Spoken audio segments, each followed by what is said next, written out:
I'm Jeff Murrah. I want to welcome you to True Texas History. Today I wanted to go ahead and take a little bit different approach. I wanted to go ahead and deal with a contemporary topic, which is the 1619 Project, which, yes, it deals with American history. It's a concoction of some journalists that came up with a retelling of American history, and I don't have much regard for it. Consider it off base. But in response to it, I wanted to go ahead and set the record straight. Because, if you're a serious historian or a follower of history, bad history when you come across it. And I wanted to go ahead and cover what was happening in Texas then. They may come up with these ideas that America began in 1690 or whatever, but stuff was already happening in Texas, and you need to be aware of it.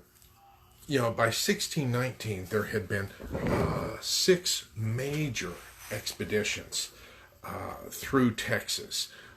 The city of Santa Fe had already been founded. There had already been 2 Thanksgivings in Texas. The first with Juan de Onate, and then the Coronado Party. Now, to go ahead and give you a time frame, the Pilgrims landed at Plymouth Rock in 1620. So we had already had 2 Thanksgivings in Texas before the Pilgrims even landed, which, just kind of mind-boggling. We had also had not just Spanish explorers, but also English explorers going through Texas. A lot of times you hear about the 6 flags and you don't see the English flag and much talk about the English explorers. But yes, they were here. Now, they didn't plan on exploring. They essentially were some of the volunteers that were put ashore from a Sir Francis Drake and John Hawkins raid on one of the ports in Mexico. And they had to put some men ashore, and they put some Englishmen ashore, and the Englishmen made their way from that port in Mexico all the way up to New Brunswick, and it went through Texas along the way, doing some exploring. So we did have that. Texas already, by 1619, the Chihuahua Road, which is one of the major roads to Texas, had already been established by Zaldivar. The Brazos River had been discovered. Now, granted, Texas was not real populous. We didn't have a lot of cities at that point. The earliest census I found was 1744, and at that point we had 1,500 people here. Not many, but compare that to what we have now. And in 1619, there had already been some major conflicts with some of the Indian tribes, the Karankawas, or Karankawas as some people call them, the Apaches, the Navajos, and the Utes. Now, I know some of you saying, well, I didn't know that Navajos and Utes were in Texas. Well, in my approach to Texas, I'm looking at the original Republic of Texas, which included Santa Fe and some of the areas of the Southwest, which is where the Navajos and the Utes were. And I know, on finding out about the fights with the Navajos, because when I was in school, I always had this idea that the Navajos were peaceful people that lived in their structures that they had there, the kind of pueblos out there, out west.